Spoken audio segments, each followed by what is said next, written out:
Abrimos, señoras y señores, la tertulia en este martes que es 29 de marzo del año 2022. De todas partes vienen los tertulianos hoy, de distintas mesas. Voy saludando a quienes nos acompañan. Empiezo por acá, por el estudio. Patricia González, buen día. Buen día para ustedes. ¿Y para quién más? Para ustedes, para todos, para la audiencia, para todos y para todas, para todes. Quedó clarísimo. Ahí está. Pablo Carrasco también acá, buen día. Buen día, ¿cómo andan? Un gusto. Voy ahora a quienes nos acompañan a distancia. Mariela De Marco, ¿cómo te va?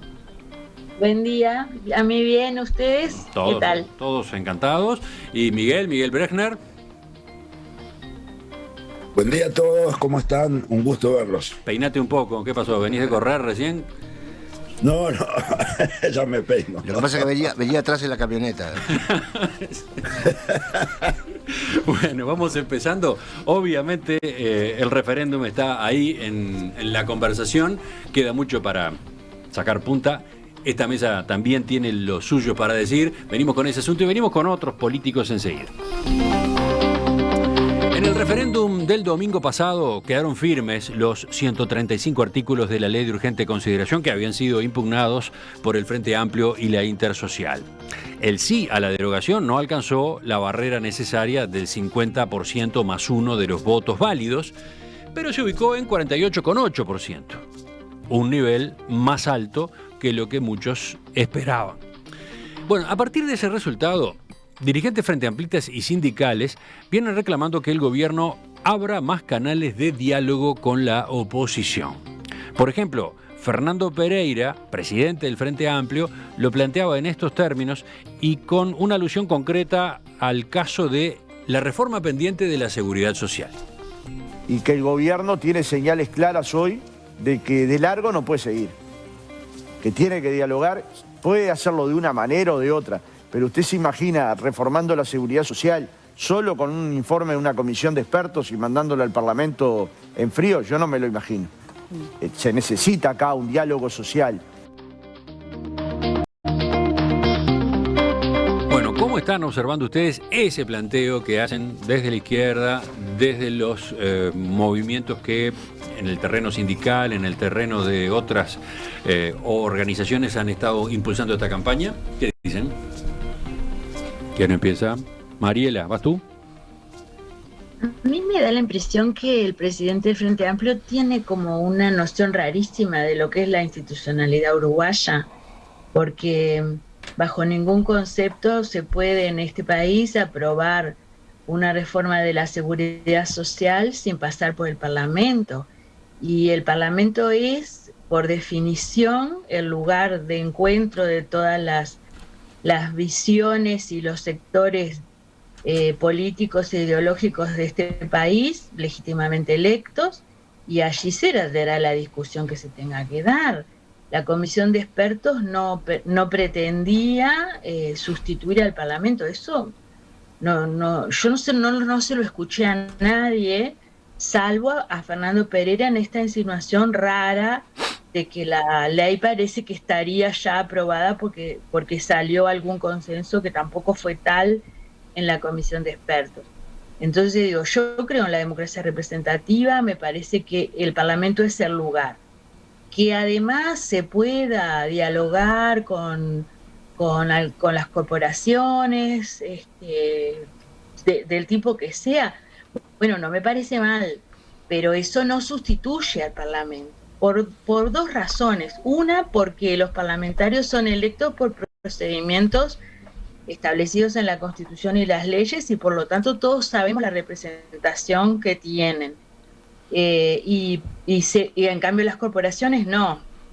Y segundo, porque hay grandes sectores de la vida nacional que no están integrados a ninguna corporación. Y que cuando se pretende sustituir el diálogo parlamentario por el diálogo entre corporaciones, se excluye a esa gente, que son en general los más vulnerables. Los chiquilines, las personas los trabajadores por cuenta propia, que no integran ningún sindicato ni ninguna patronal, toda esa gente que hace a la vida social y económica de este país y que no están, ninguna corporación los representa. Entonces digo, me parece que confiemos en que la discusión parlamentaria es un buen lugar para intercambiar, Bueno, sin perjuicio de que el Parlamento además recibe siempre, sistemáticamente, a todas las delegaciones que quieran ser recibidas. bueno, Mariela marcó una de las posturas en esta materia. Patricia, ¿tú qué decís? Creo que es bastante claro el presidente del Frente Amplio en lo que quiere plantear y creo que el planteo no es ir en contra de la democracia representativa, ni mucho menos. O sea, creo que algo como en esto que vos decías, bueno, hay muchas puntas para analizar lo que pasó en el referéndum, algo que es evidente es que hay dos bloques bastante consolidados sobre enfoques y puntos de vista del país. También está claro que hay un bloque que tiene mayoría, ¿no? Que tiene mayoría parlamentaria, que tiene el gobierno, pero que además obtuvo la mayoría en el caso del no. Creo que eso está claro, no está en discusión la legitimidad que tiene eso. También digo que es un punto porcentual la diferencia. Entonces, ante discusiones o ante debates de interés público, como es el de la reforma de la seguridad social, que es una discusión que hay que dar públicamente, ¿no? Y creo que parte del mensaje que yo espero que el gobierno haya tenido en cuenta es que esto de aprobar leyes solo conversada entre parlamentarios, con 500 artículos que se discuten en 30 días, cuando son asuntos de tamaña importancia para la vida de la gente, es algo que a gran parte de la gente de este país le parece mal.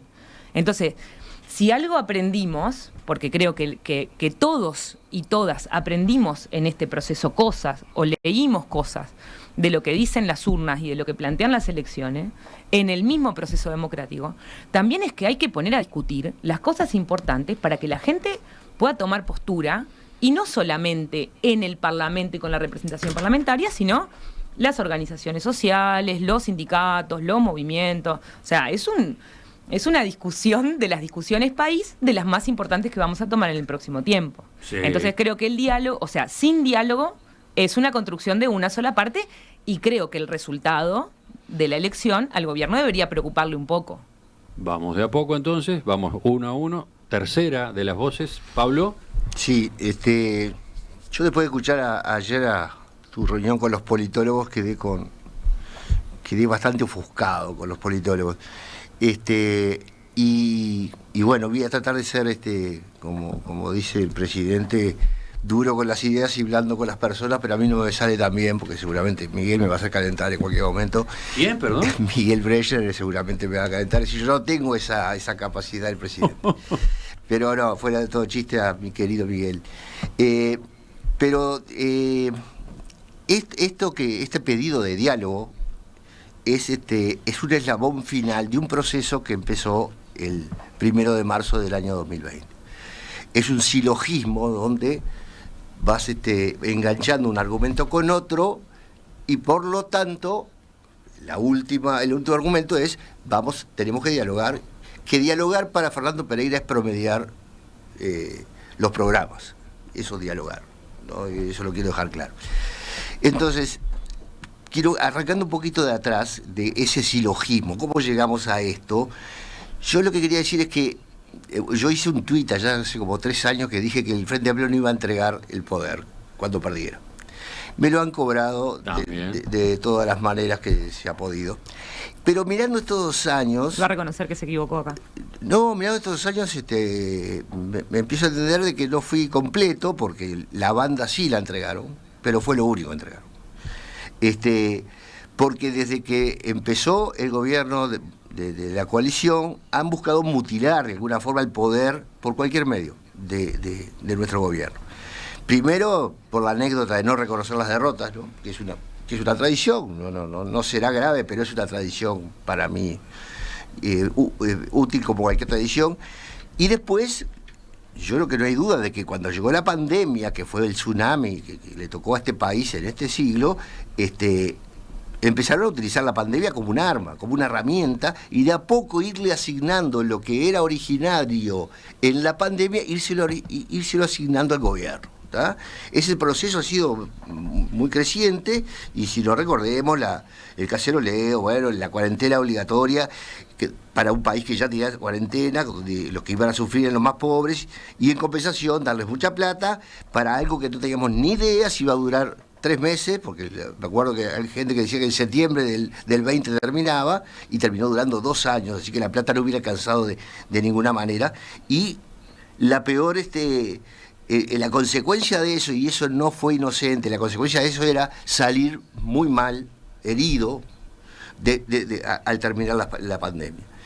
Y después, bueno, en este país no estamos pasando la de Ucrania, pero si había un momento histórico para la unidad, era este momento de esta adversidad que tuvimos, y eso fue ocupado el 100% del tiempo juntando firmas. Entonces, en este proceso que termina ahora con esto, hay un no reconocimiento de la derrota, y después llegamos al paso intermedio que no lo voy a tocar ahora para no ser tan largo, paso intermedio que ahora sí, somos 2 mitades, ahora tenemos que dialogar, y ese dialogar es promediar los programas. Bueno, se picó un poco más la cosa. Miguel anticipaba a Pablo que se iba a pelear contigo. Dale, peleate, no sé. Primero, a mí me gusta la diferencia de ideas, y lo primero que tengo que decir que Pablo es que el poder nunca lo tuvo el Frente Amplio. El Frente Amplio tuvo el gobierno 15 años. El poder está por otro lado. Y si querés hacemos una discusión de dónde está el poder. ¿Ok? Y claramente hay distintos lugares donde hay poder, pero acá lo que se tiene es el gobierno. El poder está en otro lado. Y las asimetrías del poder de los que tienen y los que no tienen son muy grandes, y las herramientas que cada uno tiene para defenderse son distintas. Así que por suerte hay democracia. Lo que hay que poder creer que es bueno y que es malo. O sea, antes de entrar en el tema del diálogo, para mí uno de los buenos escenarios que tiene esto es que la ley quedó, entonces los próximos 3 años no nos van a poder echar la culpa de que porque se derogó la ley no se puede hacer nada. Entonces, por fin vamos a ver realmente si los objetivos que tiene el gobierno se pueden cumplir. Durante 2 años esos objetivos se, entre comillas, postergaron cuando muchas cosas se podrían haber hecho. Entonces, en la realidad en la que estamos, le gusta entenderlo a unos y a los otros, porque yo creo que el sí tiene que entender que hay una mitad del país que quiere otra cosa, y el no tiene que entender que hay una mitad del país que quiere otra. Y de una vez por todas entender que nadie pudo avanzar sobre los otros. Hubo un préstamo de votos en octubre sobre gente, pero cuando se define que en octubre de 2019, donde claramente la mayoría parlamentaria la tiene la coalición multicolor, pero después cada vez que se testeó sobre qué queremos, está dividido en dos. 20.000 votos por un lado, 30.000 no hacen la diferencia en cuanto a país. Y lo que creo que hay que entender es que acá el lugar donde se negocian las leyes es en el Parlamento, no hay duda. Pero si cada vez que hay que poner una coma tengo que ir a la torre ejecutiva a preguntar, es bueno que las autoridades políticas definan los lineamientos para que ambos partidos o coaliciones que tenemos hoy puedan alinear las perspectivas. Yo creo que hay 2 temas que son muy profundos, que no se pueden pasar a la velocidad que se puedan querer pasar. Uno es la reforma de la seguridad social y otro es el tema de la reforma educativa. Uno de los problemas que tenía la LUC es que muchas cosas que eran para discutir se pasaron a toda velocidad. Y yo creo que el éxito del futuro es tener una agenda y tratar de consensuar de que parte de esa agenda sea una agenda nacional. Y creo que pasando rápido las leyes o que el 1% de los votos haga que nada se discuta, le va a hacer daño al país, porque va a venir otro gobierno y que va a decir lo mismo. Acá es un tema profundo, no es un tema de que cogobernamos. Acá hay un gobierno que tiene que gobernar, tiene que ejecutar, tiene que hacer lo que prometió, y ojalá se pueda ver en los hechos si se hizo o no se hizo. Y las cosas más profundas de transformación se tienen que discutir, pero se tienen que discutir a las más altas esferas y también en el Parlamento, o sea, sacar una ley de seguridad social sin una mayoría importante de gente estando de acuerdo es un desastre para el país. Y lo que puede terminar pasando es que si entramos mal a la negociación, la ley no salga porque cada uno va a tener miedo que va a ser el otro. Entonces, lo peor que puede pasar es eso, que no se avance, que es uno de mis miedos, que no haya ley de seguridad social y otra vez se postergue, ¿tá? O que la ley sea mala porque nadie quiere tomar compromisos. Y hay que empezar a tomar algunos compromisos. Y lo bueno que ahora estamos en una realidad que, independiente del griterío inmediato, que todos somos ganadores, la verdad que nadie es gran perdedor y nadie es gran ganador. Y a veces eso es bueno. Bueno, ya han hablado los cuatro, ¿lograron convencerse mutuamente o lograron entender argumentos de los otros? Voy a Mariela, que fue quien arrancó. ¿Qué decís de lo que señalaron Patricia y Miguel en particular? Yo entiendo todo perfectamente. Justamente lo que entiendo es lo que me alarma. Yo no tengo temor a que el gobierno se frene con estas dos grandes reformas que comentó Miguel, que son las primeras que mencionó el presidente en su conferencia de prensa del domingo, o sea, la reforma de la seguridad social y la reforma de la educación. Perdón que te interrumpa, la buena Mariela, noticia, disculpame que yo te escuché y prefiero que tú me escuches, así no me pierdo la idea. Me parece una buena noticia que para el resto del sistema político también sean dos reformas esenciales, porque eso es un punto de acuerdo bien importante. La discusión se dará donde se tiene que dar. Yo, la verdad, a mí me sorprende escuchar que las más altas esferas no son el Parlamento Nacional. Para mí son el Parlamento Nacional. No hay lugar más alta esfera en materia legislativa que el Parlamento Nacional. Y todas las otras altas esferas donde se pueda dar esta discusión, la podrán dar, qué sé yo, el PCNT, un almuerzo de ADM, la podrán dar, pero ninguno de esos lugares puede decidir las leyes, no son los lugares naturales. A mí no me parece bien que cuestionemos la institucionalidad democrática uruguaya, que es uno de nuestros logros más claros, más que nos distingue en el continente. A ver, vamos discutiendo ahora sí. Vamos a intervenciones un poco más cortas. Estaba Patricia Dale. diciendo algo, Miguel también, no sé quién de los dos va primero. Miguel, ¿qué era lo tuyo? No, yo lo que le quería preguntar lo que quería preguntar a Mariela es, si estamos tan teóricos, ¿por qué no mandamos la ley de seguridad social antes? Si todo está tan bárbaro. O sea, acá hay que entender que lo legislativo se discute en el Parlamento, pero la política se discute en muchos lados. Y si no se mandó al Parlamento la ley de seguridad social todavía fue porque había un referéndum. Si no se tenía que haber mandado, se perdió un año de discusión. Pero no estaba mal que se entreverara el tema, porque si se hubiera mandado, tú me estarías preguntando por qué se mandó la ley de seguridad social cuando el país está discutiendo otra cosa. De ninguna manera, el 1 de marzo del 2020 tenía que estar... Me parece bien. En todo caso, quien decidió refrendar la ley de urgente consideración no fue el gobierno. Y ya está, terminó, bueno, ahora miremos para adelante. A mí me parece bien. Lo que no me parecería bien es no mandar ninguna ley de seguridad Patricia, social. ¿por dónde ibas tú? Eso sí me parece. No, primero que discrepo totalmente con el planteo y el enfoque que plantea Mariela. Tengo una visión distinta de lo que es la política y dónde se hace la política, y eso me parece que nunca es cuestionar la democracia representativa. Yo no cuestioné la democracia representativa, no lo haría. Creo que en el Parlamento hay discusiones que se dan en el Parlamento, las leyes se aprueban ahí, divino. Creo que la política es mucho más que eso. Y creo que ahí hay una diferencia bastante central de lo que en la que estamos planteando, que también se dio en esta discusión del sí y del no, que es, bueno, para nosotros la política se hace también en otros lados. Y también se hace en la calle, y la gente y la opinión política de la gente importa, y la opinión de los sindicatos importa, y la opinión de las organizaciones sociales importa.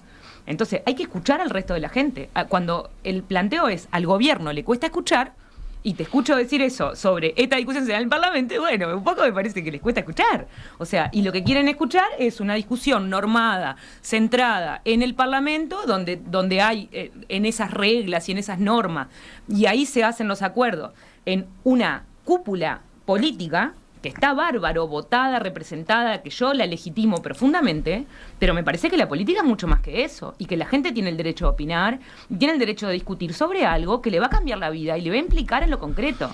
Estamos bajo un problema enorme de seguridad alimentaria, en un momento de inflación altísima, sin aumento de salarios, con aumento de precio. Entonces, la discusión sobre la reforma de la seguridad social, vaya si es importante para la vida de la gente, ¿Qué y que hay decías, que discutirlo. Mariela?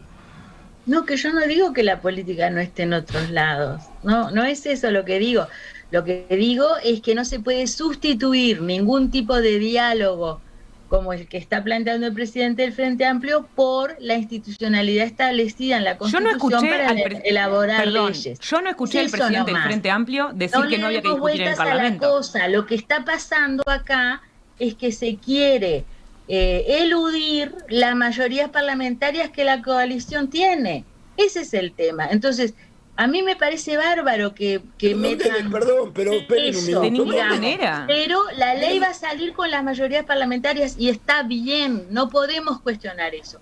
Porque si empezamos a cuestionar eso, yo que sé, yo soy una vieja que Patricia, y ya sé lo que pasa cuando las formalidades burguesas se empiezan a despreciar. Yo sé lo que pasa, ya lo viví. De a uno, Miguel. Pero estamos todos, perdónenme, estamos todos fuera. Que decir que hay que dialogar quiere decir que las formalidades burguesas. ¿Qué estamos hablando?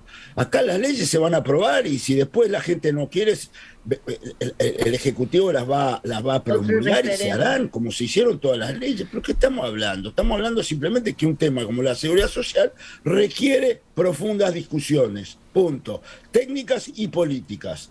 Porque a nadie le gusta tomar decisiones. Y acá hay un tema que hay un señor que se llama Guido Manini Ríos, el senador, que también dijo que hay que hacer diálogo. Y él está en la coalición. Y yo quiero ver cuando llegue el momento de votar si no va a haber que negociar con él políticamente antes de mandar la ley para que no rebote en el Parlamento. Porque yo he visto leyes que se cambian y se cambian los tonos para que se voten. Vamos a dejar acá hay una mayoría parlamentaria que no hay ninguna duda y que si quiere pasar todas las leyes es perfecto, que haga otra LUC con 5.000 artículos, si creemos que eso es la democracia. Pero no me vengan a decir la democracia burguesa y otras cosas. A ver, la otra que está faltando, la segunda intervención de Pablo. No, digamos, yo creo que acepto de que el país son dos mitades y lo festejo.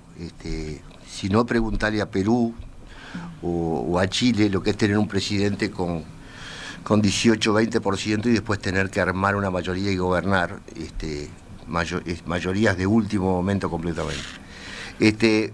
Ahora, lo que sustenta la solicitud de diálogo de Fernando Pereira, que es prácticamente estamos empatados, es más, si hubiera habido alargue ganábamos, esa fue la frase de Fernando Pereira. Yo la quiero discutir porque también ayer los politólogos lo dieron por un dato de la realidad de que estamos absolutamente empatados.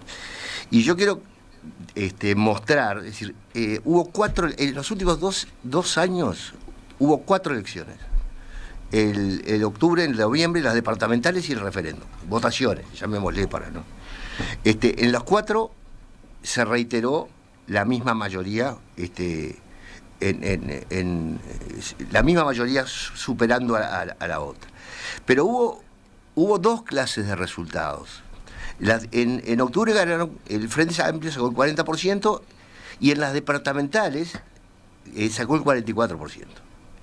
En noviembre, que fue un plebiscito o un referéndum, fue realmente un plebiscito, un referéndum. Noviembre, el balotaje, la segunda vuelta. Claro, pero que era 0-1, ¿no? Sí o no. Y en este referéndum, sí o no, coinciden completamente y el Frente Amplio llega a 49%. Y ese es el dato que nos quedamos, que se quedan los politólogos, para decir, esto es como que le ganamos a Perú y quedaron afuera de Qatar, pero los peruanos nos reclaman que un par de jugadores tenemos que llevar peruanos al Mundial, ¿no? Y yo lo que quiero decir que el problema acá es que cuando las personas eligen por un candidato y libremente, la diferencia que tenemos con el Frente son mucho mayores. Y cuando eligen un referéndum y son capaces de ser asustados, porque eso que pasó acá es... Cualquier persona, ¿qué vas a votar de los 135 artículos? Y yo te voy a decir, bueno, resumime, ni pienso en los 135 artículos, resumime. Y ahí como cada uno resume, ¿no? Puede decir, mira, si votás vas a tener inflación, vas a perder el trabajo, te van a echar de tu casa, puedo decir eso, o puedo decir, vas a ganar libertad, el teléfono es tuyo. Lo puedo contar de maneras muy subjetivas y ahí las cosas cambian numéricamente. Entonces, lo que pasó entre octubre y noviembre, que son 9 puntos de diferencia y que a mí me hubiera encantado que algún politólogo me lo leyera, porque eso estaría diciendo que en 30 días el pueblo tiene una enorme volubilidad, algo que ha sido particularmente contradicho por los politólogos. Acá nada cambia, acá siempre somos lo mismo, ¿tá? Pero nunca se analizó eso, y si fuéramos tan volubles los uruguayos, y no hay ningún cambio en 2 años entre noviembre y el referéndum, porque no hay ningún cambio, con una pandemia al medio, con una crisis económica, hay una cosa que no cierra con la otra. Yo se lo dejo para tu martes, politólogo.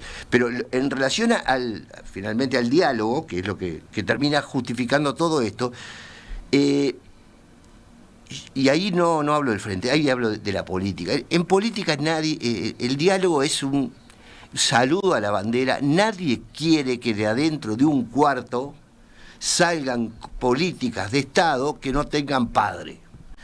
Lo que es fundamental, y eso lo hace Manini Ríos, eso lo hace el Frente, es decir, voy a conversar, pero después yo voy a ser la madre del borrego en este tema y en este otro tema. De manera que yo desconfío no de la veracidad, pero de lo que creen los que están proponiendo diálogo de cualquier lado, que se están olvidando lo que son ser político y que tener que ganar las próximas elecciones y tener que haber dicho como volonté, yo ayudé en todo, y después perdió como un general. Entonces, me parece que nuestros políticos están muy vivos. El tema que yo te digo, el gobierno, lo que yo pienso respecto a los resultados y a las pintadas, el gobierno piensa lo mismo, no lo puede decir, obvio, pero el gobierno piensa lo mismo. ¿Y por qué? Por 2 cosas. Suspendió los debates, ¿no? A último momento suspendió los debates, porque es mucho más fácil, como decía Mark Twain, engañar a una persona que convencerla que está engañada. Entonces, cada debate generaba una siembra que ellos no quisieron que eso fuera así. Y después el gobierno se fue aprendiendo de noviembre a comerle la oreja a las personas diciéndolo eso es mentira y eso es mentira. Es que el gobierno procedió... Usa el presidente de la República a hablar, ¿no? Sí, claro, exacto. El gobierno procedió de esa manera porque tengo la sensación de que tiene el mismo diagnóstico. De que tiene el mismo diagnóstico. Bueno, ¿quién completa esta discusión que para largo, por supuesto, no vamos a poder hacerla en toda su extensión, pero... Yo, una última lectura, creo que hay una cosa compleja para el gobierno. El gobierno pierde votos, yo creo eso, ¿no? Si yo estuviera de ese lado estaría preocupada, lo dijo Manini en ese videíto que se viralizó, si las elecciones son mañana nosotros estamos complicados. O sea, el gobierno pierde y se pone a discutir la reforma a la seguridad social, que es una de las reformas más discutidas, más importantes y menos populares que hay en el mundo. Sí. Porque si habrá una cosa impopular en la discusión, es la reforma a la seguridad social. Carísimo. Así vos carísimo. Hagas el mejor debate y la mejor discusión pública, va a haber gente que no va a estar conforme. Sí, sí. Porque tenés que aumentar la edad jubilatoria, porque tenés que hacer cosas que no son populares. Entonces, te vas a poner a discutir una ley impopular en la mitad del periodo, después de haber tenido un resultado bastante ajustado del referéndum, porque, díganme la verdad, si a la tarde no se preocuparon un poco. Si cuando vieron los primeros números, no se preocuparon un poco de que fue un casi. Sí.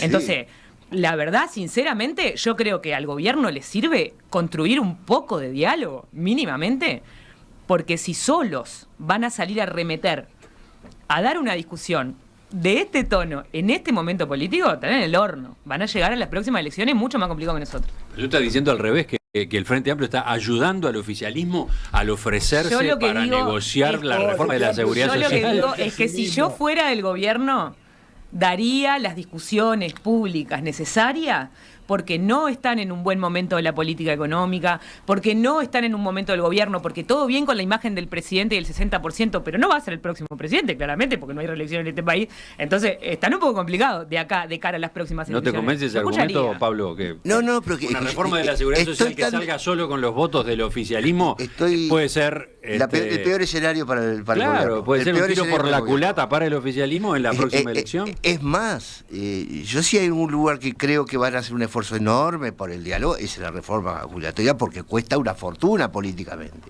Entonces, el gobierno quiere un cómplice, necesita un cómplice para aprobar la reforma y lo va a buscar desesperadamente. No soy optimista, porque qué oportunidad si vos tenés una elección dentro de 2 años para decir te están matando con la reforma jubilatoria.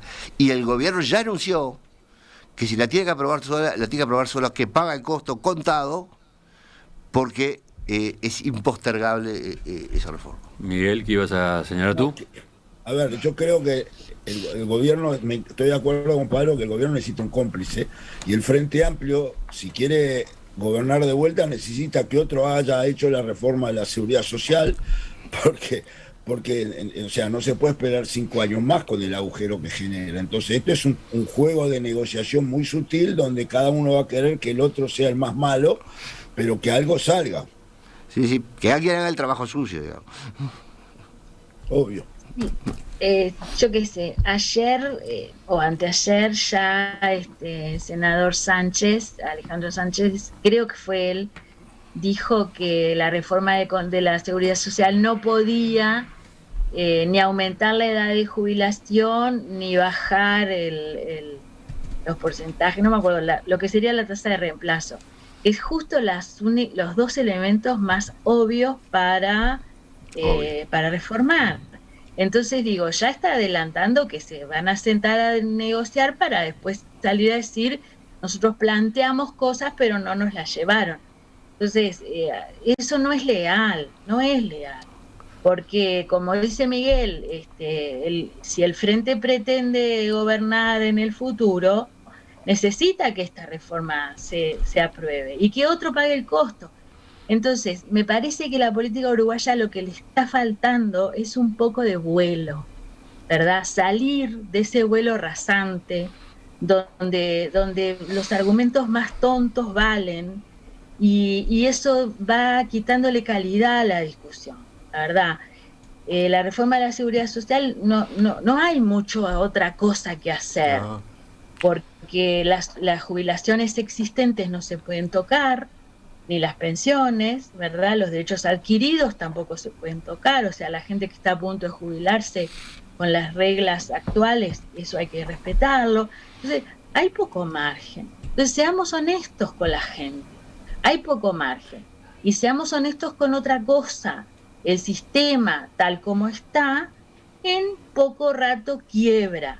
Y eso significa que una cantidad de gente que hoy es activa, no es mi caso, que ya estoy al borde de jubilarme, no se va a poder jubilar. O sea, no va a tener seguridad social, porque la seguridad social no está garantizada por la naturaleza. Es una construcción humana. Vamos cerrando. ¿Verdad? Y la hacemos con los recursos que tenemos. Se nos viene un flor de tema para los próximos meses, eso está clarísimo. Pero el debate hoy era un poco más general, un poco más amplio que reforma de la seguridad social, sí o no, qué tipo de diálogo, en qué condiciones. Bueno, creo que quedó bastante, ¿cómo decirlo? Quedó bastante delineado por dónde van distintas lecturas. Una notita, Tomás Emiliano, la oportunidad enorme de diálogo constructivo y no diálogo estratégico electoral, porque son 2 áreas distintas, es que agarremos temas nuevos y de cero. Quedamos los dos, de uno padre y de otro madre, de la idea, y podemos generar cosas espectaculares. No hay manera que no estemos de acuerdo en cantidad de cosas, pero no estas que están en el intríngulis de la lucha electoral por la próxima elección. Patricia mira hacia arriba. No me lo imagino. Creo que las discusiones importantes son esas. Ya seguimos, volvemos a la tertulia. Hay otros temas también vinculados con las últimas horas de la actualidad política.